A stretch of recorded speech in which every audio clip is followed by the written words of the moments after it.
You mentioned that you're 38 weeks along, and this week they told you you're 2 centimeters dilated and almost fully effaced, but last week you were 3 centimeters, and so did you de-dilate? What happened? This is a common question and concern that a lot of women have, and it all boils down to the fact that when a practitioner is checking your cervix, it's very subjective. When we're checking your cervix, we're looking at a few different things. Dilation, or how far open the cervix is.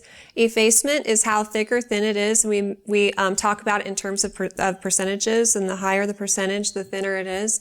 We also are looking for where the baby is in your pelvis and what's the consistency of the cervix. Where is the cervix located in your pelvis? Is it so far back that I find your tonsils first, or is it pretty far forward where it's easy to find? These are all things that we're looking at, and all things that go into how far along you are in the process. So when we're checking the dilation of your cervix, it all comes down to seeing how far we can stretch our fingers inside the cervix.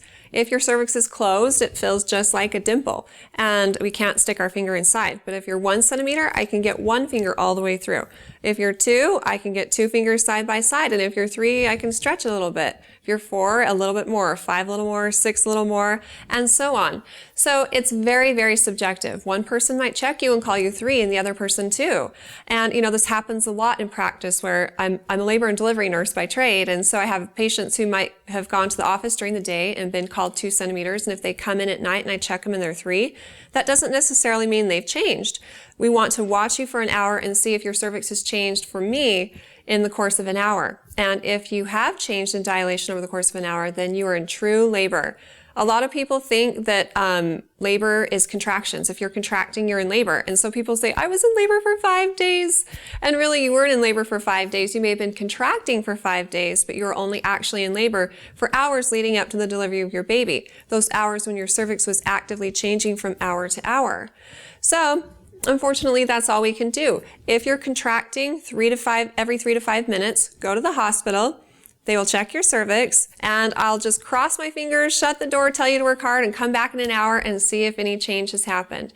At that point, we call the doctor, and if your cervix has changed, they say, yep, admit her, and we get you ready to have your baby. If your cervix hasn't changed and everything else looks okay, then you'll go home to work harder until it's time. It's all about the intensity and frequency of contractions. If you're ever concerned, don't hesitate to call your doctor and ask questions, or my motto is always, when in doubt, get checked out. But if you have any other questions for me in the future, feel free to ask them on our Facebook page at facebook.com/Intermountain Moms, and recommend us to your friends and family too.